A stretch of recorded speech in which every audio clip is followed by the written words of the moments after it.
Good evening. My name is Ann Domsky, Vice President of the League of Women Voters of Lackawanna County.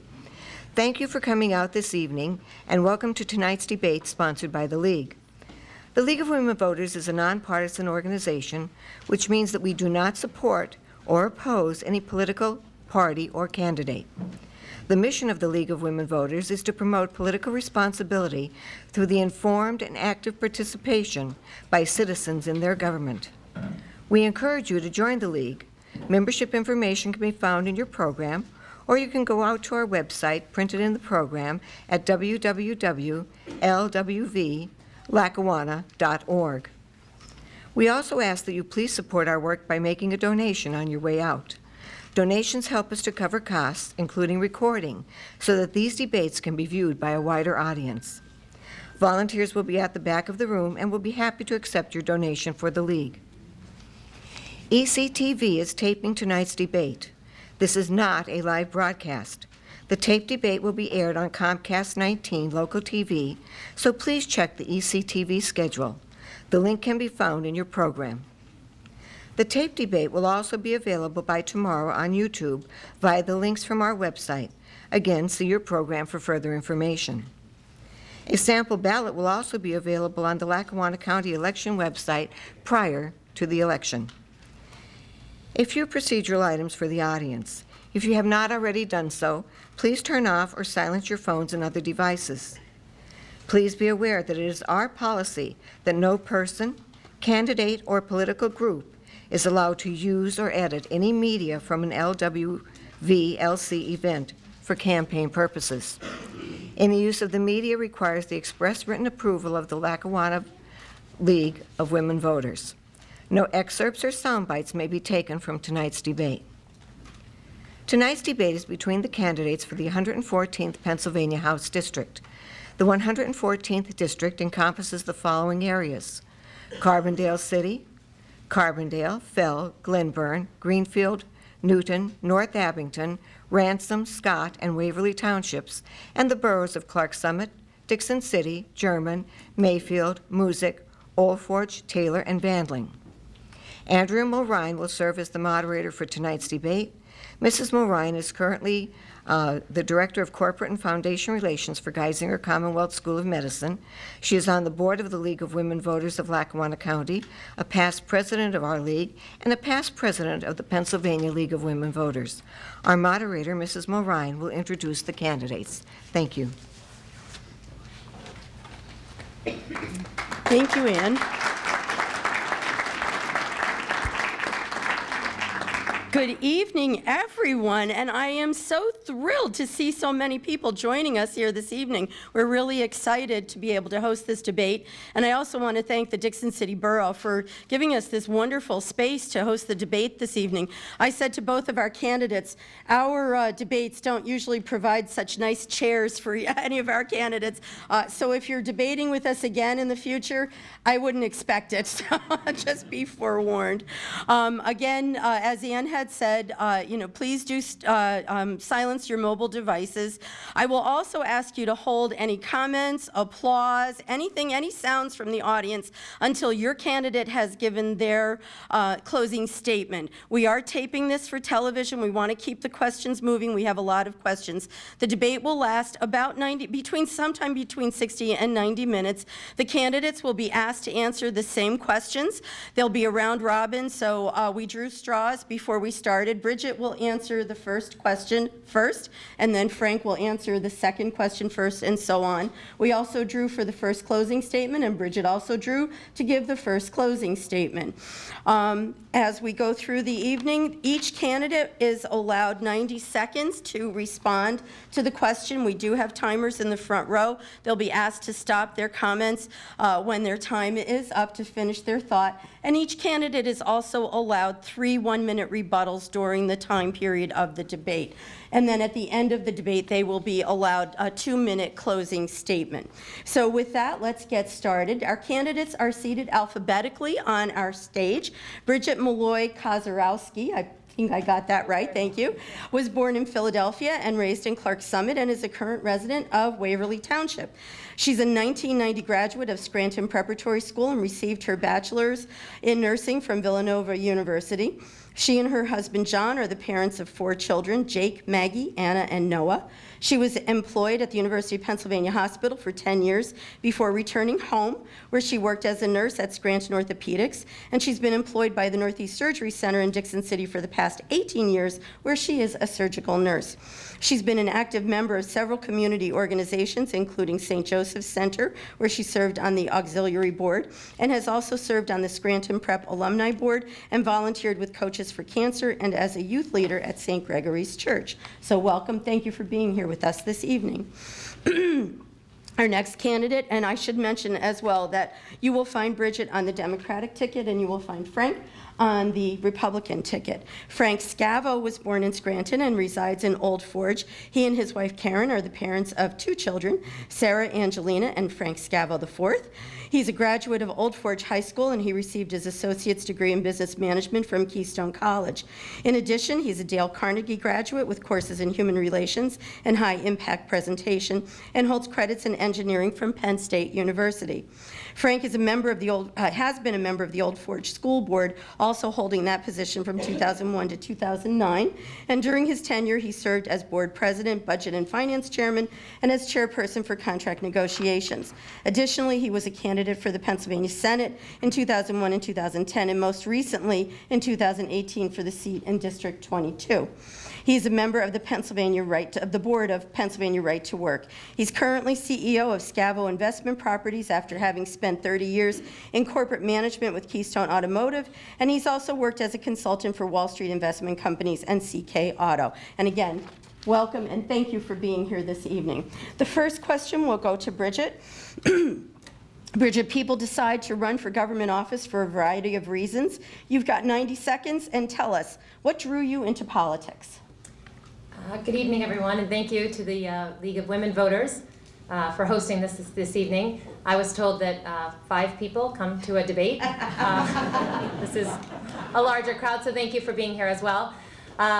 Politics and coming into this new role as the 114th state representative, I've always been interested in it, in government, and certainly in my 3 most platforms where I would like to work as a rep is healthcare and healthcare, property tax relief, and education. And when I say healthcare, I talk about insurance and accessibility and affordability of insurance. Our opioid crisis that faces us here in Lackawanna County, property tax relief, and a realistic plan to do such a thing for our folks here that live here in the 114th. And education, public schools. It's the most important thing we can do for our children. So public schools are very important to me, and I look forward to helping in those areas. Thank you. Frank, the question goes to you. What drew you into politics? Good evening, ladies and gentlemen. This is standing room only, so this is a great crowd. Special thanks to the League of Women Voters, and special thanks to Ann and Andrea that are here tonight. And I also want to alert you to the fact that today, in 1922, the 19th Amendment was passed, which is the women's suffrage, which allows them the right to vote. So the League of Women Voters carries that on, and I thank them for hosting this debate, and I most especially thank Bridget for accepting. So, what drew me into politics? In 2001, I had children entering the Old Forge School District. And I looked at the property taxes, and I said, I've got to stand up and do something. So I went into the Old Forge School District as a school board director. And I fought the good fight, and I tried to get new textbooks for the kids, and we tried to settle teacher contracts, and we tried to do building remodeling, and we tried to do everything that a good civic person would do to try to give back to their town. Well, that was the beginning of it. From there, I saw that, you know, a school board director, aside from the Scranton School District, can really, there's not much of an effect you can do. What has to be done is Harrisburg has to be reined in, and Harrisburg has to go ahead and fund school districts at the right price and the right district at the right funding level, because you can't do it on the backs of the property owner and the senior citizen. So that's really what drew me in. Okay, thank you.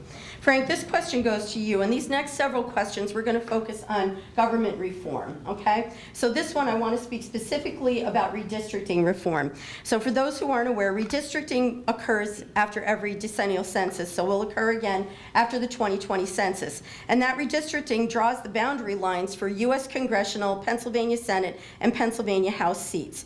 So the question to Frank and to Bridget eventually is, do you support or oppose reforming our congressional and legislative redistricting process to implement an independent citizens redistricting commission to take the process out of control of the politicians? And I'd like you to explain your position. Sure, thank you. That's a tough question. You know what? Face it, in Lackawanna County, Republicans are a minority. I'm not sure how you could ever ensure effective or equal representation.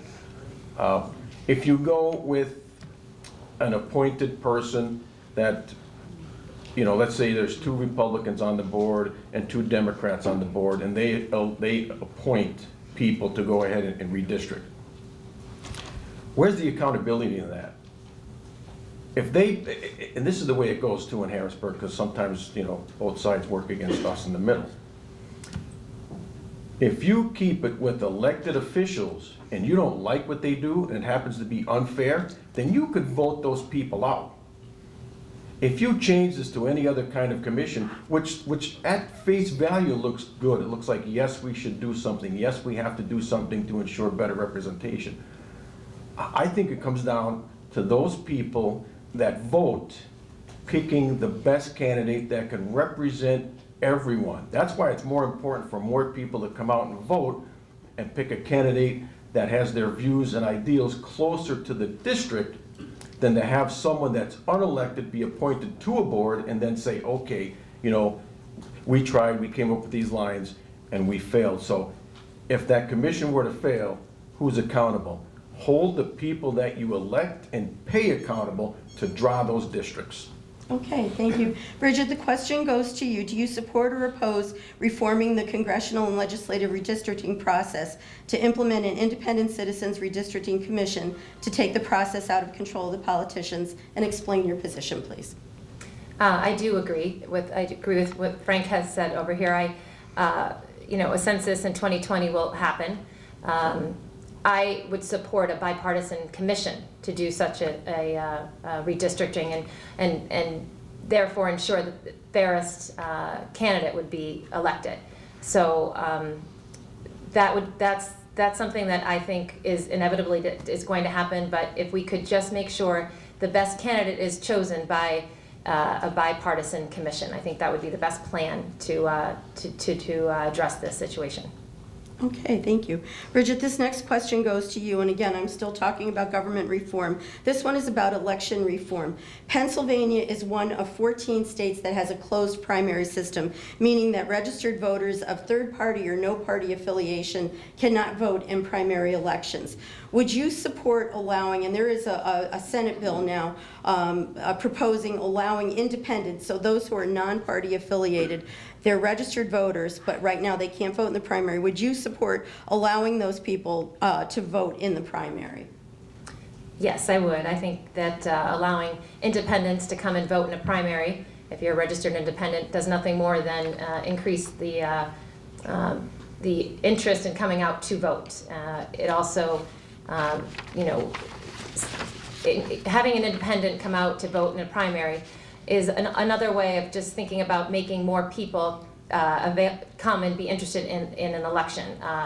Things like early registration for voters, no excuse absentee ballots being available, same-day registration, anything that would increase our democracy and have people come and vote. I do support opening the primaries for independents as well as registered parties.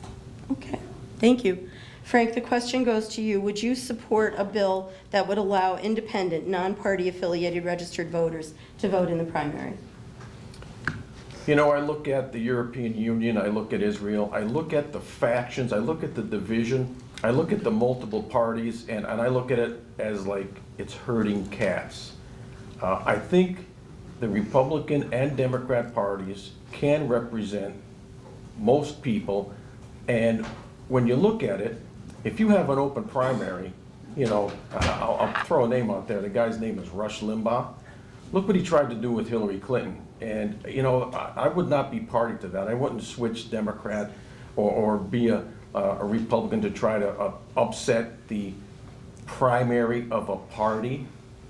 I would let those people pick their own candidate and not try to sabotage it. So I'm not, at this point, I'm not really open to letting independents or other parties vote in a primary. If they were to get on the ballot and have their own candidate, if independents wanted to vote for independents, but I don't see the point of letting independents come in. And you know what, it might be, you know, pushing away votes that I might get or that Bridget might get, but I think the primary system, until those candidates and those parties can get onto the ballot, I'd be in favor of changing state thresholds to let them on, but they should definitely stay within their parties, because I think there would be too much tomfoolery and it would upset and disenfranchise the will of the voters that have been in that party throughout time. Thank you. Thank you. So Frank, this next question goes to you, again, still on reform. So this one is campaign finance reform. Pennsylvania does not limit money contributed directly to a candidate for state or local offices, or money spent in support of a candidate that is not coordinated with the candidate's campaign. What is your position on campaign finance reform? And please be specific about what changes should be made. You know, money is equated with free speech. As long as you know where the candidate's funding is coming from, so you can identify what party or what special interest is directing them, and they may be accountable to once the election is complete. I don't see putting any different caps on it than we currently have. And the reporting system, I know, because guess what? We just filled out our campaign finance reports on the 25th. It'll be interesting to see who is donating to who. But along those lines, campaign finance reform, I don't see any real issues or anything that's lacking, except for the fact that we just had a Janus decision, which will keep union money somewhat out of elections. You know, if you're a union member and you're donating your compulsory dues, that's no longer the fact. You don't have to. You no longer have to compulsory be part of a union, and then your dues siphoned off, whether you're Democrat supporting a Republican candidate or vice versa. I don't see any real reforms that are needed at this point. Okay, thank you. Bridget, the question goes to you. What is your position on campaign finance reform, and be specific about what changes should be made? I agree with Frank. I think that with campaign finance, as Frank mentioned, a report was just filed. And I think the most important thing with campaign finance is transparency. There's nothing you can dispute. You can see who's giving to who, what candidate. The state of Pennsylvania, maybe not taking any gifts might be a way to do something along the lines of reforming the campaign financing law. But I think transparency is best. And as people, you know, you want to make sure that your vote is not for sale. So that's the most important thing, I think, when you think about campaign financing and where you're getting your money from. Just transparency would be the best solution. Okay. Let's move on. So this next question is kind of long. It's got multiple parts, and I hate multiple part questions. So you have 3 minutes to answer this question. And Bridget, you'll go first on this one. And it's a long question because it's property tax reform and education, and I know that it's an important issue for both of you. So under its Constitution, Pennsylvania has an obligation to adequately fund public schools to provide efficient and effective education. Our current system funds education, as we all know, through property taxes. So here's the questions that you can address in any way that you feel see fit to. What revenue source do you feel is adequate, fair, and reliable for funding schools? And if you're in favor of property tax elimination, how do you address the impact of low or fixed income residents with increases in their sales tax bills for staples like food and non-prescription drugs, et cetera? And how would you address lost revenue from non-residential property accounts, which could be significant? So addressing both property tax reform and really how do you fund education? Bridget, it's up to you. Property tax reform. The property tax is something that is a main feeder to our public school system, which is incredibly important. And when I think about property tax, I think about the amount of money that the state of Pennsylvania pulls in when you pay property tax. I think it's $16 to $18 billion.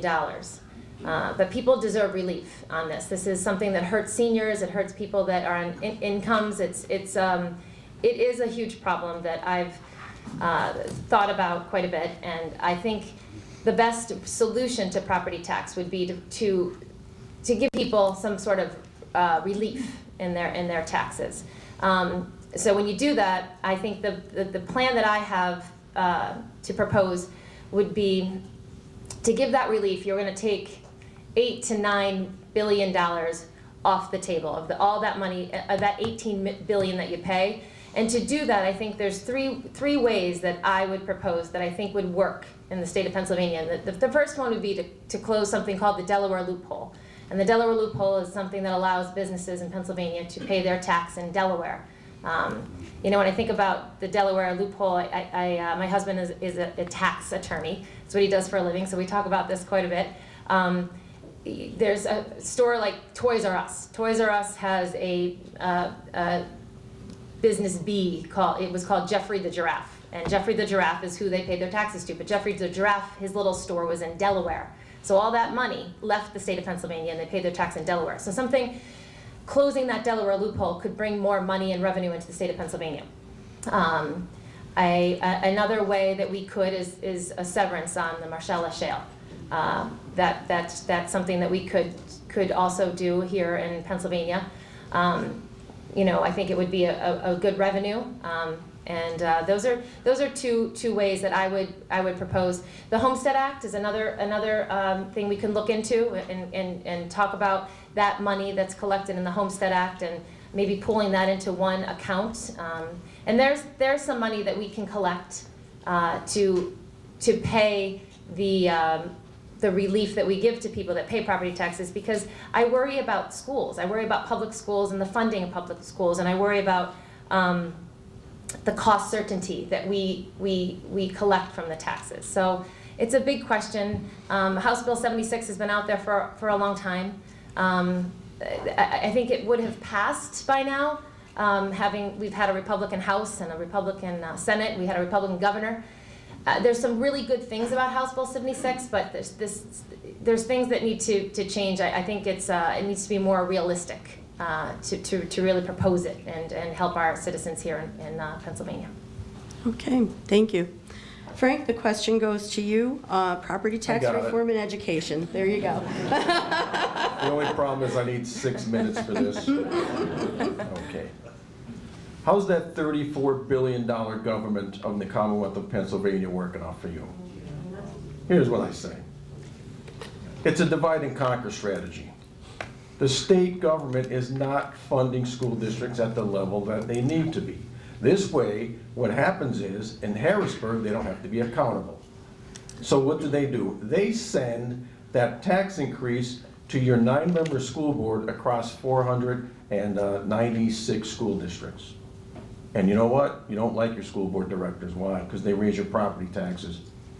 Well, listen, if we could change that and make Harrisburg more accountable, the elected people, because I've served on the Old Fort School Board since 2001. In 2001, your state budget was $20 billion with a B dollars, $20 billion. This year it's $34 billion. $34 billion, that's a $14 billion increase, and they still don't fund school districts properly? The Scranton School District is robbing teachers out of the classroom? They cut the art programs? Harrisburg is the problem. The way to hold them accountable, and listen, I just ran a Senate campaign on House Bill 76, which is a very good alternative, but I understand that we need to take a few bites of the apple. So the first bite of the apple in funding school districts would be to eliminate the school district property tax for senior citizens specifically.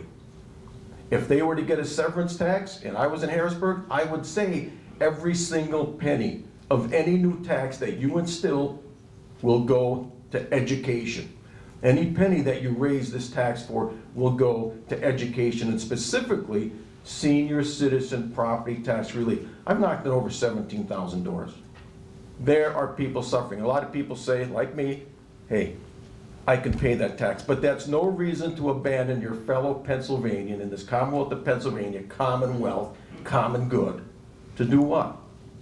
Eliminate their school district property taxes. Now you want to talk about developing jobs?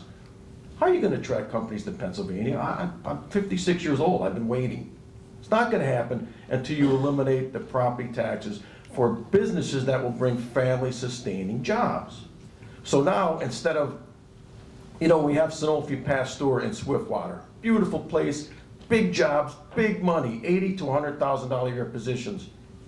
The county commissioners told me, Frank, we can never do this again because we can't pay people enough to relocate here, pay their mortgage, and pay their property taxes. So you want to talk about stifling growth of the Commonwealth of Pennsylvania? It's the way you fund school districts, and the people in Harrisburg have to be held accountable and do the right job for all of us, especially senior citizens. Thank you. So Frank, this next question goes to you, and I want to talk about the minimum wage this time. So the annual earnings for a full-time minimum wage worker in Pennsylvania at $7.25 an hour is $15,080 a year, or $290 a week. The federal government's poverty threshold for a one-person family in 2018 was $12,140 annually, and for a family of two, $16,460, so really at the poverty level. Governor Wolf is proposing a $12 minimum wage with annual increases of 50 cents until 2025 and until we reach $15. Please discuss your opinion on the Pennsylvania minimum wage. Well, I've created many jobs in Pennsylvania, specifically in Old Forge and Exeter, Pennsylvania. And I've never hired anyone at minimum wage. Now, when we look at raising minimum wage to $12 an hour, how about senior citizens that just got a 2.63% on their COLA, on their cost of living? Going from Pennsylvania minimum wage, federal minimum wage, to $12 an hour, it's like a 400% increase. But we abandon our seniors with that. We drive up their cost. So do I agree that a minimum wage should be raised? Well, 2.63%, not a lot on a low base. So maybe you would go in a 50-cent increment. But what we need to do is bring in family-sustaining jobs. Why not go to $40 an hour for minimum wage? That's $83,000 a year. That's an $83,000 a year position. And we could do that if we attract new businesses and grow the Commonwealth of Pennsylvania's economy. See, that's what I'd like to do. I don't want to talk about minimum wage because Americans don't want a guaranteed minimum wage. What they want is opportunity. They go to school, they get a good job by a good company or a good, listen, they start their own business and they grow their own empire. That's what Americans want. I don't want to kill that dream. I don't want to lock anybody into a $12 an hour job because you could be comfortable at $12 an hour. I want to see America, I want to see Pennsylvania grow. Thank you. Bridget, the question goes to you. Please discuss your opinion on the Pennsylvania minimum wage. The Pennsylvania minimum wage is $7.25 an hour. I would be in favor of increasing minimum wage. I think it should, like increments, like Frank has said here, would work for Pennsylvanians. But when I think about minimum wage, I have to be honest, I think about the people that do those jobs, and I think about people that take care of our seniors. I think about people that work in nursing homes, that take care of people living in nursing homes, our loved ones, and nursing assistants, and people that do really hard work. $7.25 is not a life-sustaining wage. And when I'm eternally grateful for people that have taken care of my loved ones that ended up in nursing facilities, and the people that took care of them all day long were making minimum wage. It's not enough money. I think we have to do better for them. I think you know, $10 an hour is something that we could support and we can get to. I think everybody would like to, you know, do better, make more money. It's a goal of most people, but it's hard. And some people in those jobs, like I said, I'm eternally grateful for them that do those kind of work, and Compensation would be nicer if we could get them to $10 an hour. I think it's doable. I think that Governor Wolf has a plan to do such a thing, and I think that's where I would like to see our minimum wage get to. Thank you. Bridget, this next question goes to you. So we've talked a little bit about taxes and about education, but I think we also need to talk about the public employee pension and the reform that's needed there. So with Pennsylvania's $71+ billion unfunded pension liability, needless to say, it's a problem for Pennsylvania taxpayers, and we pay a big chunk of our state budget every year on paying down the debt. So good pension reform means fixing the broken system and paying down pension debt without new taxes or borrowing. What's your plan for reforming public employee pensions? The pension deficit is a serious problem in Pennsylvania. I think in the future, for people that are public state employees, I think we're now having people buy into 401k plans and private plans, but our pension deficit is something that we need to address. We need to stick to a payment plan that the state of Pennsylvania has gotten into. We have people that paid into their pensions and worked their whole lives to retire with a pension, and they deserve that. So Harrisburg and our financial situation there, we need to stick to some sort of a repayment plan to make sure we don't get into this situation again. But the deficit needs to be paid down, and that's something that it seems to be a problem that we need to address. And I think that line items that we pulled from, we have to make sure they stay committed to the pension deficit repayment plan. Okay. Frank, the question goes to you. What's your plan for pension reform? In 2001, when I ran for the Old Fort School Board, do you know what the pension debt was then? Marie Shoemaker knows, and I see her in the audience. We used to meet at the Scranton Taxpayers Association with Ozzie Quinn, God rest his soul. $21 billion at that point. It's now $71 billion. You want to talk about somebody that needs to go to Harrisburg to rein this in?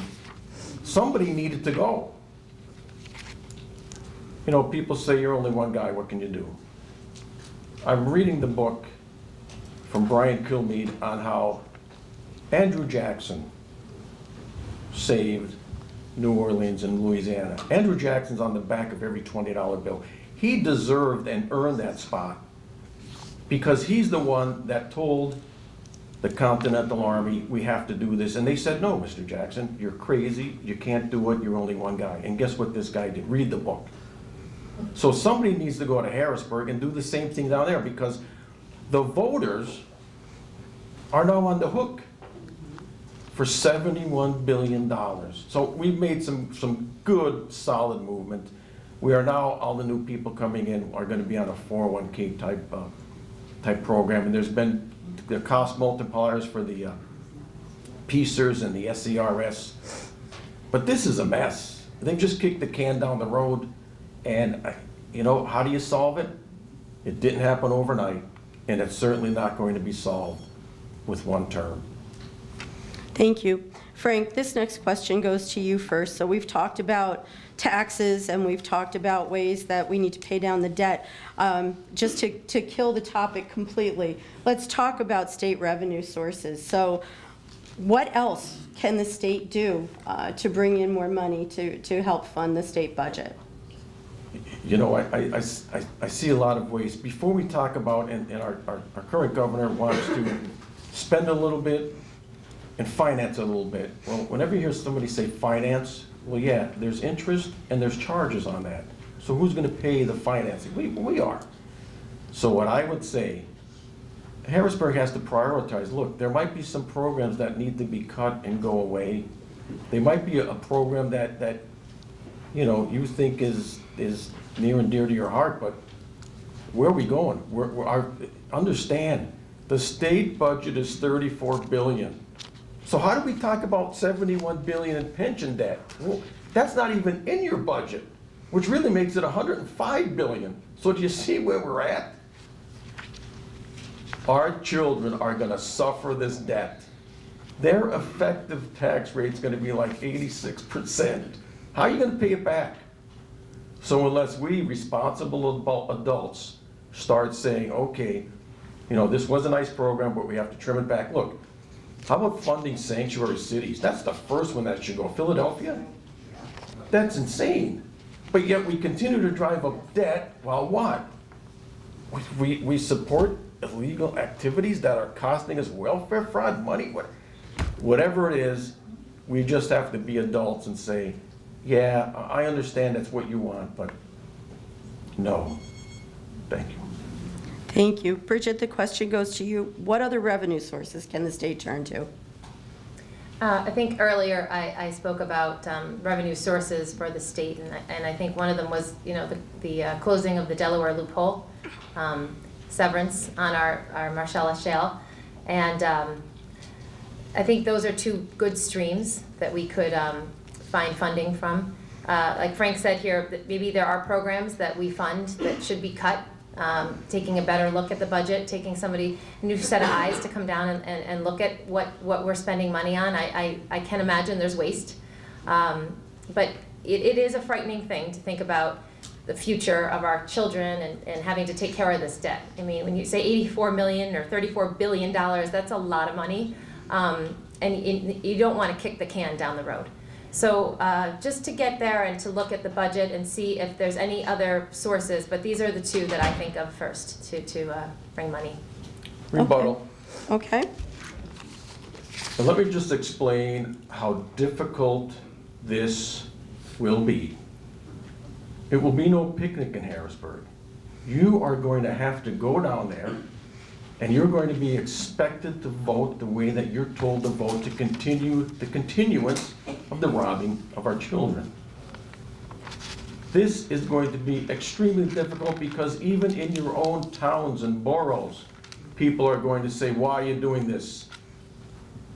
Well, it's for the Commonwealth. It's for the common good. It's for our children. It's for our senior citizens. Because every penny that we raise a tax, guess who's going to have to pay it? Seniors that are under duress. I see it when I knock on doors.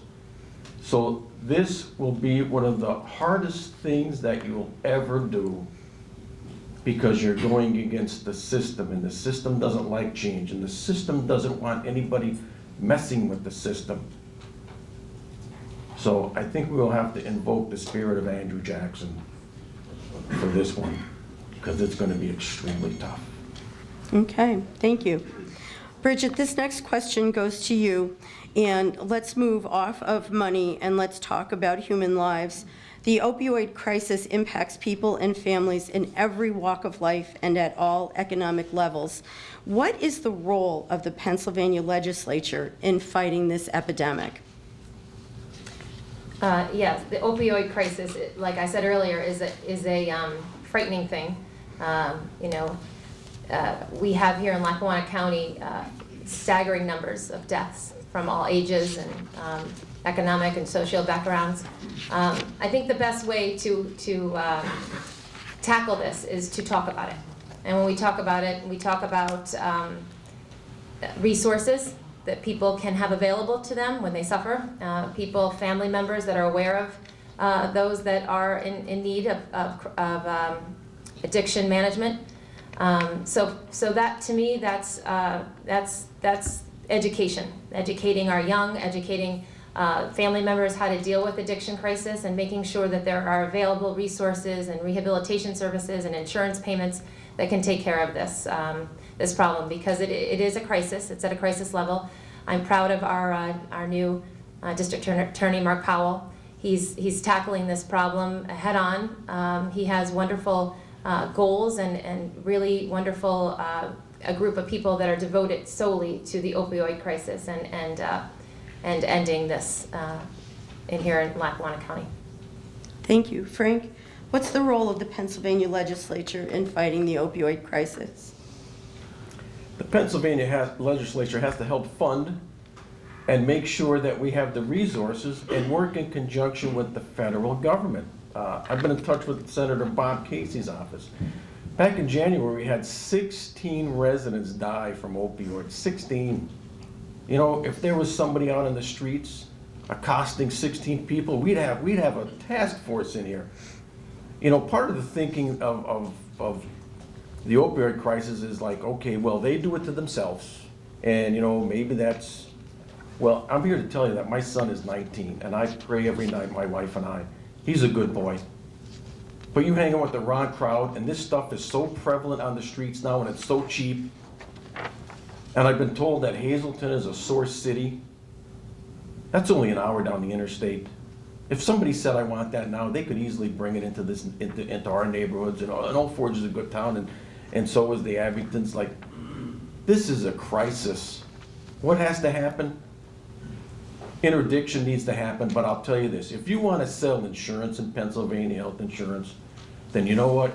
You're going to give us more than 15 days or 20 days worth of rehab, because what happens, people go in and their dealer is waiting, so when they come out in 10 to 14 days, it's instant relapse. We want to end the recidivism, and what we want to do is make sure that we help these people, because if not, then you're going to pay for them with welfare, with health care, whatever other system we have that supports them.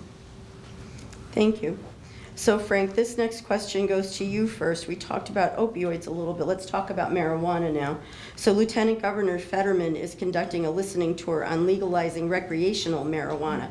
What's your position on the topic?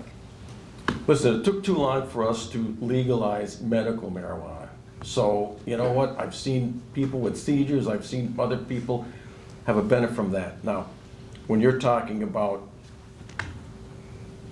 just legalizing marijuana, well, I noticed that Lieutenant Governor Fetterman skipped Luzerne and Lackawanna counties, because I think he had a welcoming committee here waiting for him that would be adamantly opposed to that. Now, I know it'll generate additional tax revenues, but you know, in Colorado, where they legalized it, the media doesn't tell you unless you do your own research. Out of all the counties in Colorado, only 6 legalized it. So it's not a carte blanche, everybody loves this and it's all great. Listen, there's associated cost. There's cost for your insurance for your cars will go up, because when you drive around, whether you're intoxicated on alcohol or weed, you're going to have accidents. It's going to cost you more. The health repercussions, you're smoking marijuana, it's a smoke going into your lungs, you're going to have long-term problems. So the health cost, Eugene D. Pascal, who I think is a great guy, estimated $386 million worth of tax revenue from marijuana. Well, listen, that's a drop in the bucket. I just don't see the benefits of outweighing it. Perhaps a decriminalization, but there's nothing on my radar that would say we're going to legalize marijuana. Okay. Bridget, the question goes to you. What is your position on legalizing recreational marijuana?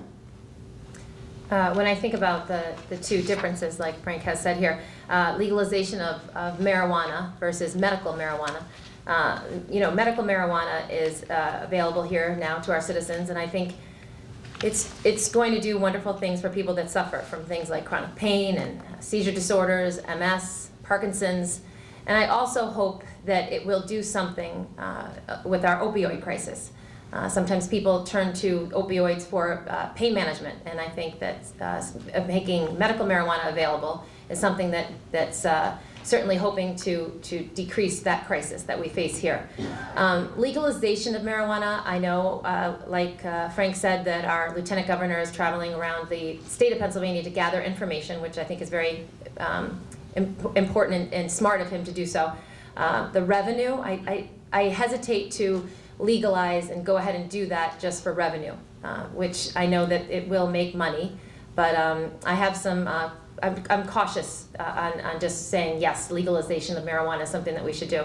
I'm hoping to get the information from the Lieutenant Governor.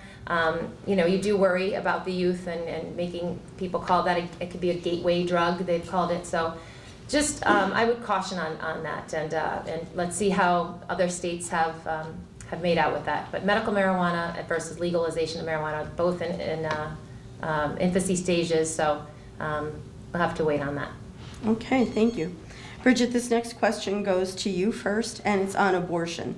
A September 2018 Franklin and Marshall poll reported that 51% of respondents thought abortion should be legal under certain circumstances, 34% thought abortion should be legal under any circumstances, 12% thought abortion should be illegal under all circumstances, and 5 respondents replied that they did not know. Recent efforts in our state legislature tried to restrict women's rights to timely and accessible abortion services. If elected, would you support or oppose any restrictions to Pennsylvania's women's right to a safe and legal abortion? You know, I believe in the sanctity of life. This is a very difficult question, and one that's I find hard to answer on the floor on a bill when you're thinking of this. You know, I think about certain situations in my life, and as a nurse, stories that I've come across, and one in particular, a woman in her 14 weeks of pregnancy, and she was diagnosed with metastatic breast cancer. And she and her family and her physician were faced with a really tough decision. You know, she was metastatic cancer means that you have a tough decision to make. She was given her medical plan was surgery, chemotherapy, and radiation, and an uncertain. No one could tell her what it would or what it would not do to her 16-week pregnancy. She was given her choice. And she was allowed to make that choice safely with her physician and her family. So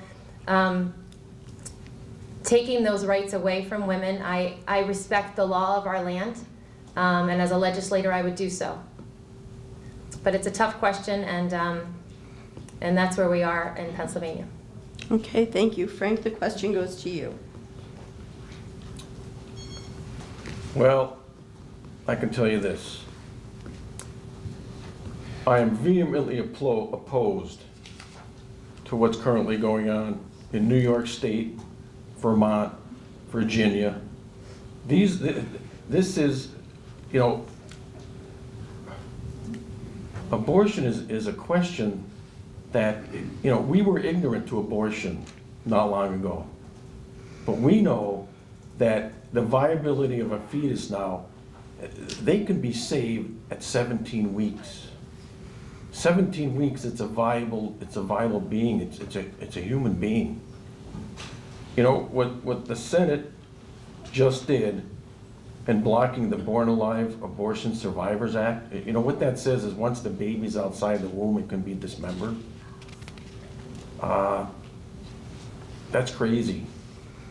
I can't, and I don't support that. And I understand. Look, I will never carry a child. I will never carry a fetus. I understand the argument on that, but you know, if a baby is born early, and they could be helped at 17 weeks, yeah, I'm looking at going ahead and closing some of those loopholes. But I can tell you this, and I read a quote from Sid Michaels. He said, when he goes to heaven, he can say that he voted 100% pro-life, and so would I.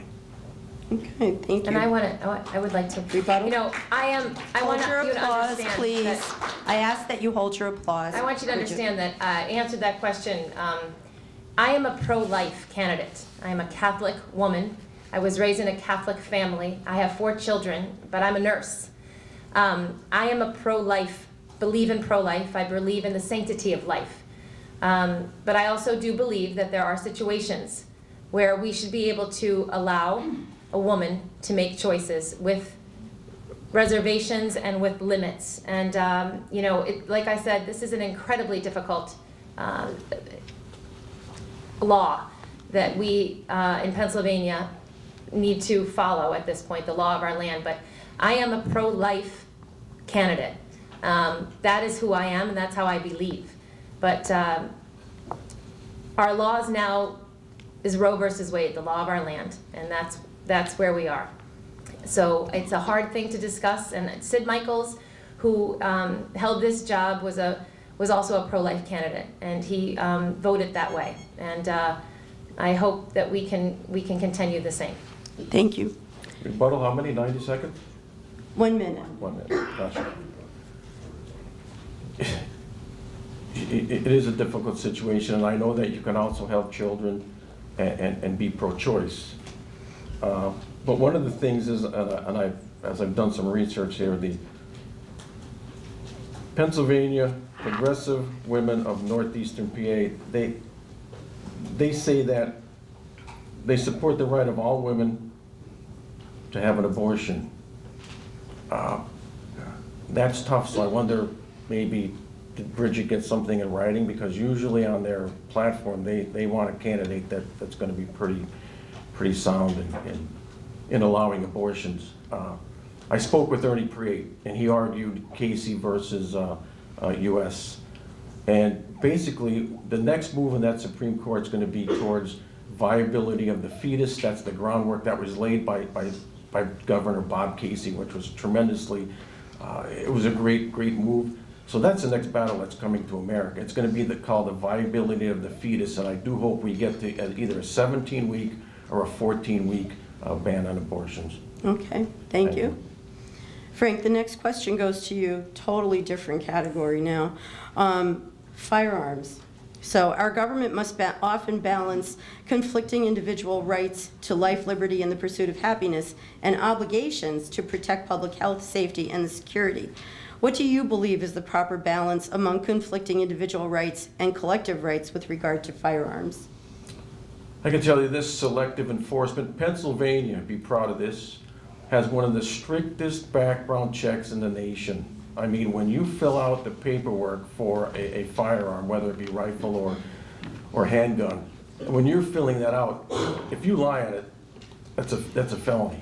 So why aren't we prosecuting those people that would lie on these and do straw purchases and do other things that would put guns into the hands of criminals? Because the last time I checked, I don't see people like my father or my father-in-law or my son as being the criminal element.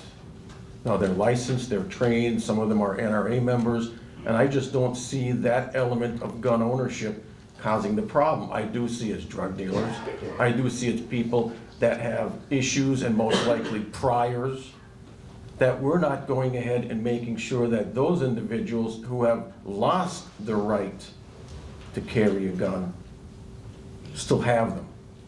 So I wouldn't see many changes to be made except for a stricter enforcement of the laws already in the book, because there's a ton of laws against dealing drugs and abuse and everything else that, you know, another law is not going to change anything. But stricter enforcement, and perhaps also counselors in schools can go ahead and see who the next person they think might be capable of carrying out one of these tasks and do an interdiction. Okay, thank you. Bridget, the question to you, what do you believe is the proper balance among conflicting individual rights and collective rights with regard to firearms? With this subject, I really don't disagree much with Frank. Of course, I believe in the Second Amendment. You know, I just would strongly hope that our gun laws, our background checks, keep guns out of people that are dangerous, mentally ill, domestic violence, keeping our, you know, we have children.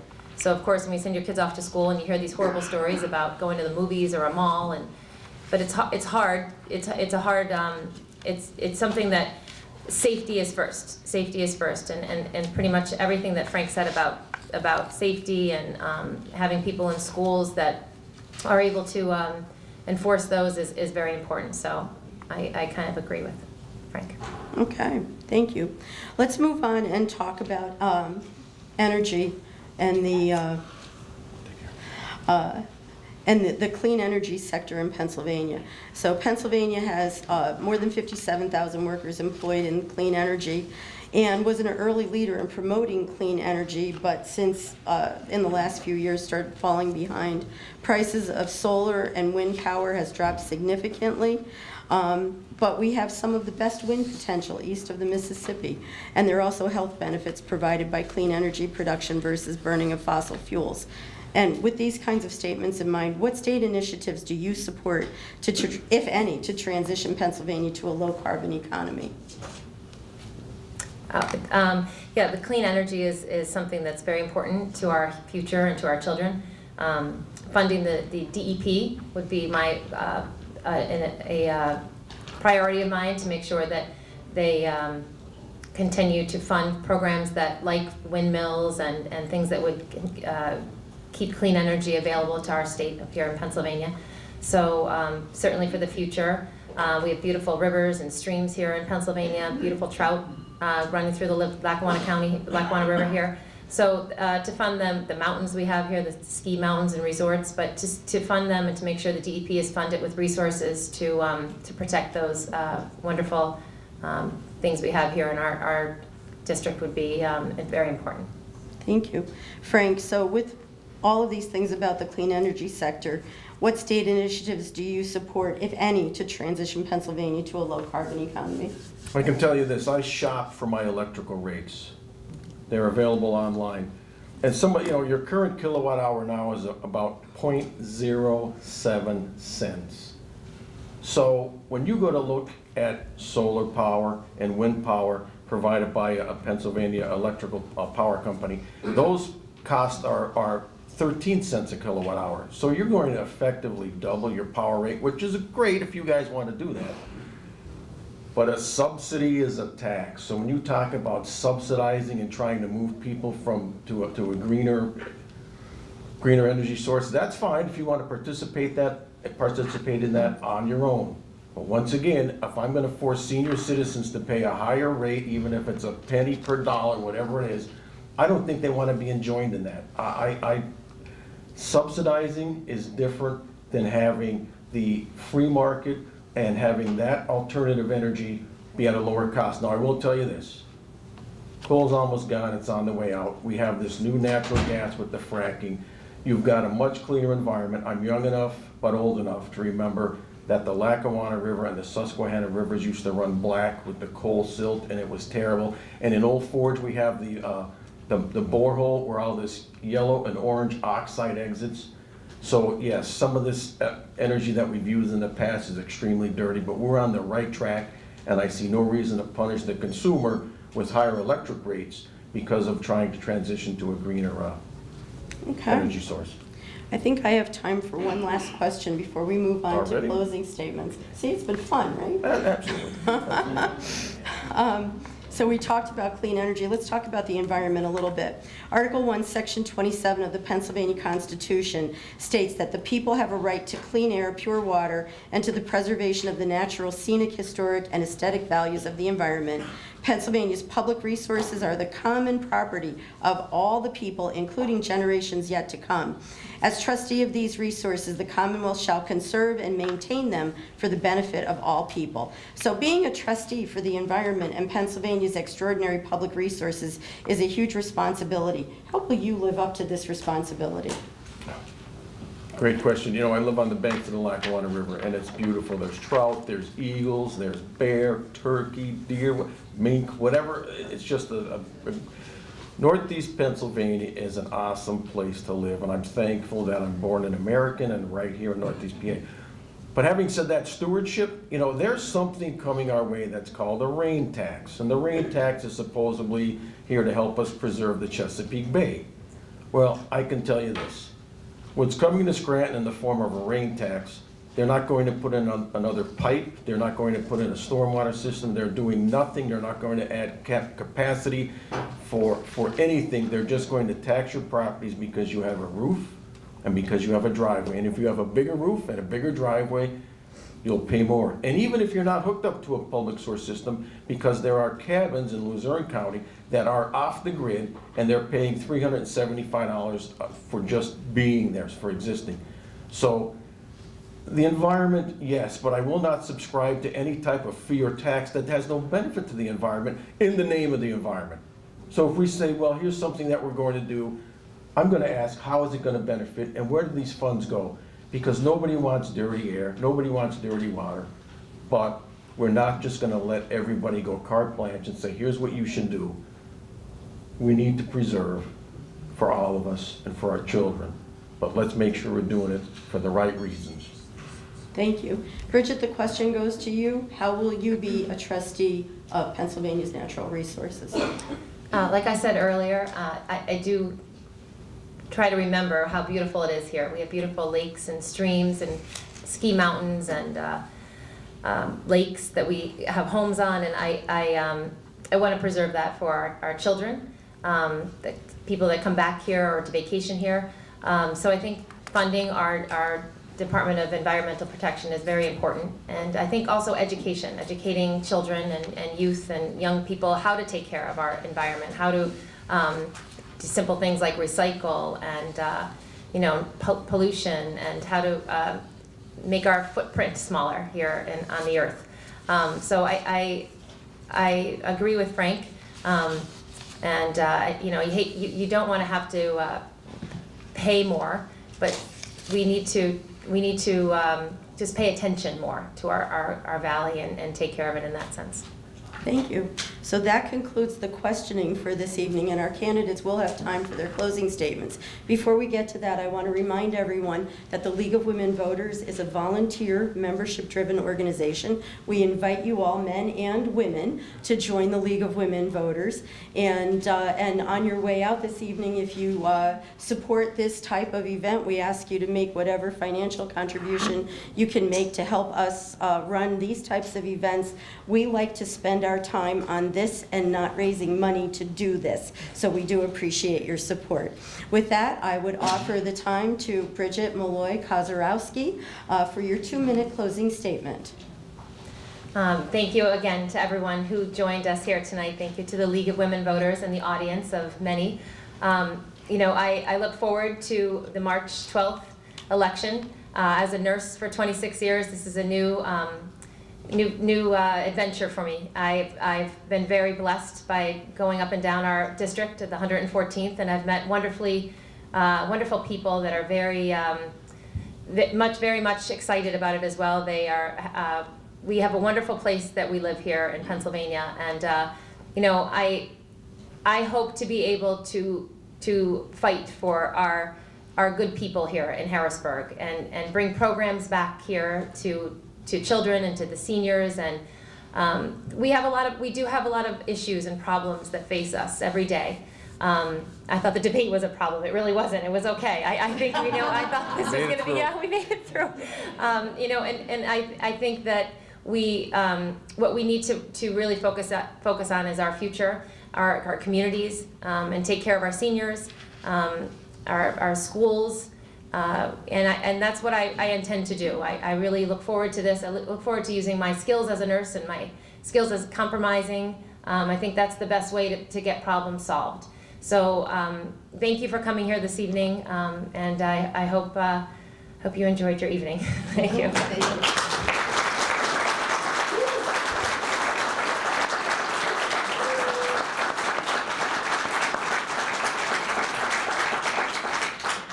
Thank you, Frank. 2 minutes for your closing statement, please.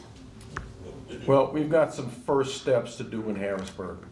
The first step is, for every dollar we send to Harrisburg, we get 83 cents back. Philadelphia gets $2.72 back. There's going to be some changing of hearts and minds. And like I said, this will not be easy. It's going to take a tireless effort. And you know what? If you want to make a cake, you got to break some eggs. But I will tell you this. I have supported women all the way through, and I want to point out, my daughter's going to graduate from Temple, and she's going to go into a field that is usually occupied by men. She's going into risk management.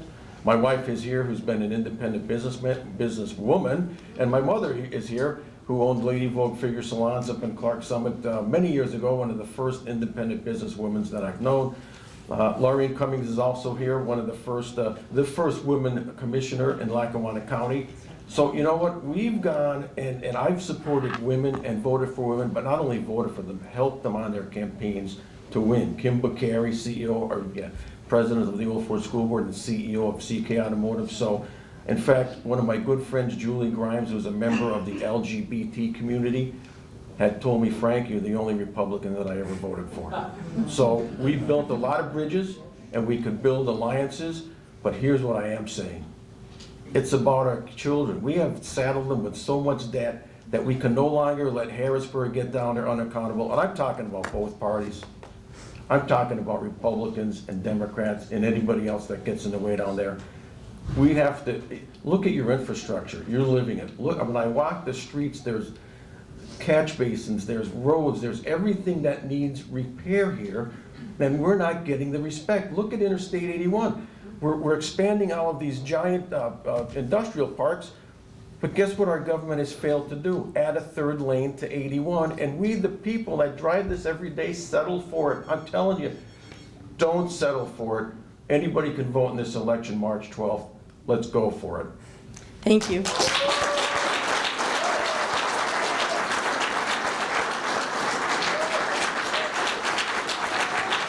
Our thanks to all of you for being here this evening and to both candidates for their commitment to democracy. Don't forget, all the people who registered voters in the 114th, get out and vote on March 12th. Thank you.